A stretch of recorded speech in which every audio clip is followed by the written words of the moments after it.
When she peeked through the blinds and seen me, she had a fit. She started screaming.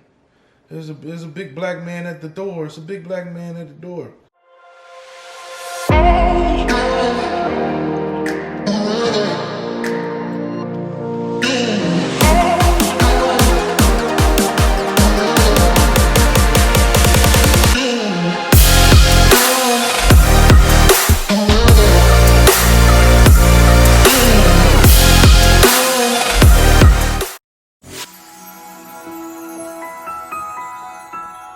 What up, man? Welcome back to C1 Specialized. First thing first, make sure you hit that subscribe button, the like button. Any questions, leave them in the comments below. This week we're doing something a little different. I guess it's kind of like an interview, not really, but I'm letting you know the companies I've been at, some of the reasons why I left, some of the loads I pulled for the companies. I'll be showing you some of that, some videos. I've been at the house for a while, so really ain't got too much content on the road, but I gotta give y'all something, you know what I'm saying?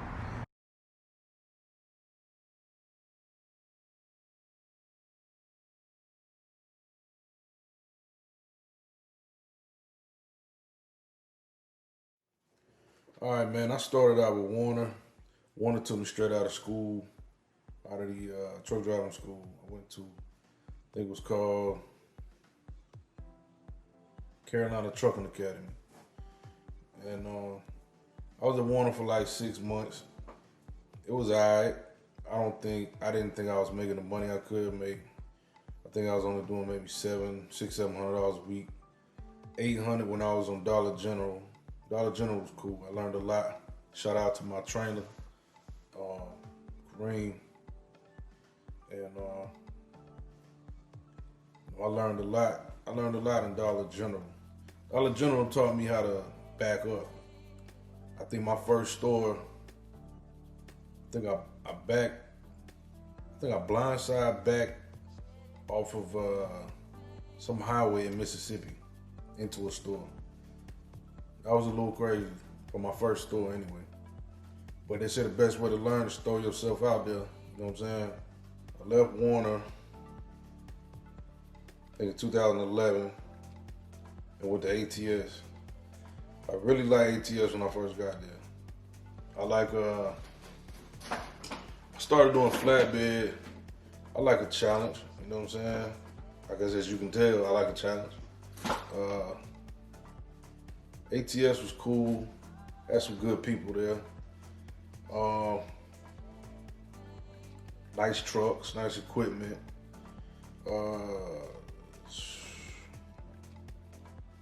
Before I left ATS, I made it to, back then, I don't know if it's still the same, I made it to class 1. Yeah, class 1. I was doing a lot of RGN work, a lot of oversize. And I was trying to get in the heavy haul. But it seemed like once I got to class 1, I was stuck. It's like I hit a brick wall or something. So I got an opportunity from a guy out in Idaho. Probably one of the nicest guys I ever met to this day. And a dude named Brett. Brett, I guess he didn't have much of a choice, but he gave me a chance. And he looked out for me. He trusted me with a lot, a whole lot. As you can see, he has some really nice equipment, real nice equipment. He had two 13 axles and two 4-axle trucks. And he was in a bit of he was kind of like backed up in the corner, you know what I'm saying? So he gave me the opportunity to do what I always wanted to do. But to be honest, I wasn't ready. I didn't know what I was doing at all. I was just pulling a 2-axle RGN at ATS. Now I'm pulling a 9-axle low boy with his company. So it's a big jump. And it's a jump I wouldn't encourage people to do.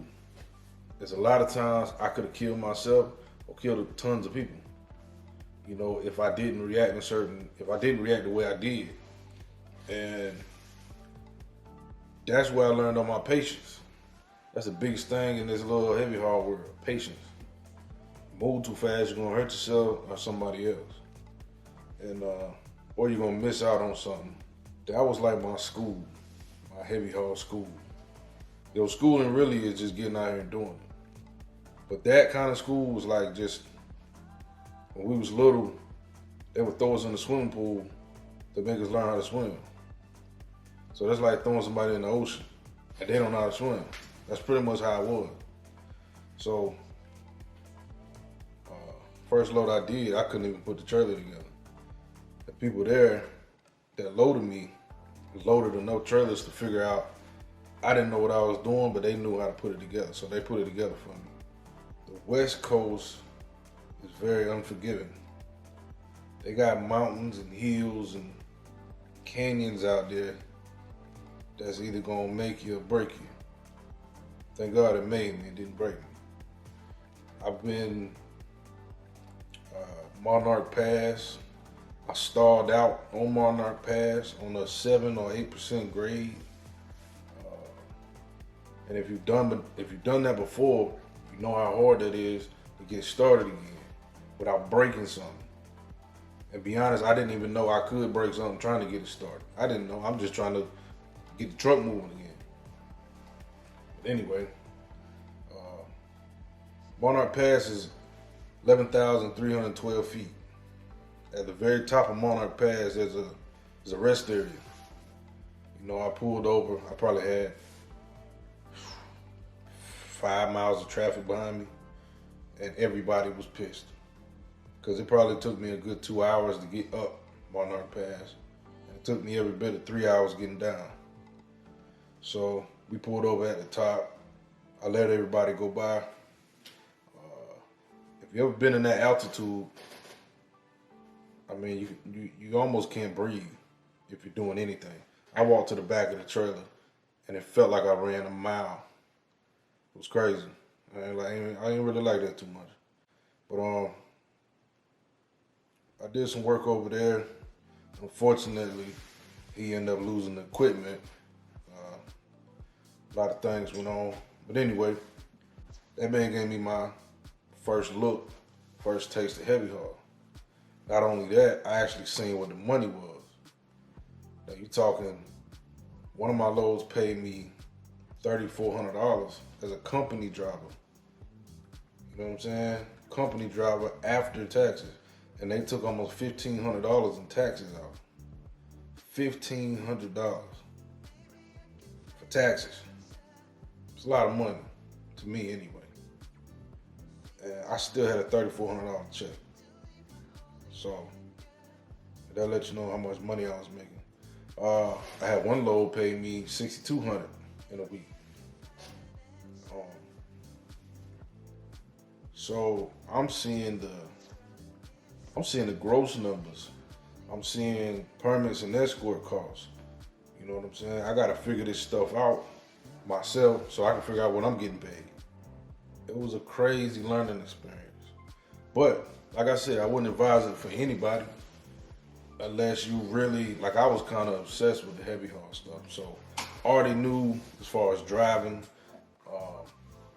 you know how to make turns. I thought I did anyway. You gotta watch how the load shifts side to side. When you turn, it leans. When you're on a downhill, making a right turn, and it's already leaning to the right or the left, you know, you gotta be careful about that. Take it real slow. You know, depth perception is very important too. Because if you look at a turn or you're looking at a hole that you gotta go through, you gotta judge it before you get to it. Because if you get to it and you in the turn, hey, it get ugly. Matter of fact, I think I got a video of me misjudging the turn, all because I didn't want to get this lady to move her car. The car was on the left side. All right, I had to make a right turn. It was just like from a 2-lane to a 2-lane. I think I was in a neighborhood. I came to a neighborhood in Oconomowoc, Wisconsin. And needless to say, I had to go find her. And what's funny, the first door I knocked on, it was her. Well, actually, it was her daughter's apartment. But she said when she peeked through the blinds and seen me, she had a fit. She started screaming, There's a big black man at the door. It's a big black man at the door. So I had to calm her down, calm down, just, I got this big truck out here. I just need you to move your car. Her daughter came out and moved the car for me. But anyway, I was out there for like 45 minutes to an hour, and it was raining. Which really didn't bother me. It kind of, my escort though. Shout out to Max out there in Cali. Max was with me the whole time, man. Max a good dude too. Yeah, man, we was out there like misjudging that turn it didn't cost me nothing, but it taught me something. You know what I'm saying? Never just go out there and try to do something before you evaluate the situation. Not to mention, there wasn't even a lot of traffic out there. Thank God. They really would have been mad. I messed up the curve, the grass they just planted. Like it was pretty rough. And they called the cops on me because I dropped my trailer and I had my, I think I took my Jeep. No. I just drove my truck. I dropped the trailer, drove the truck, and I had a line of mud that followed me all the way to the gas station I went to. And they called the police on me. But anyway, after the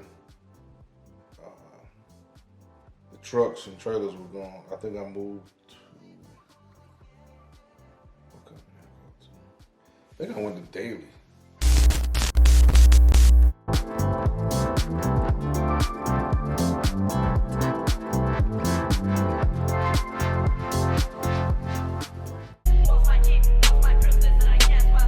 Yeah. I take you back to my first gram. All I wanted was a quarter pound. Now I cop the shit by the elbows. Got what you need when I roll around.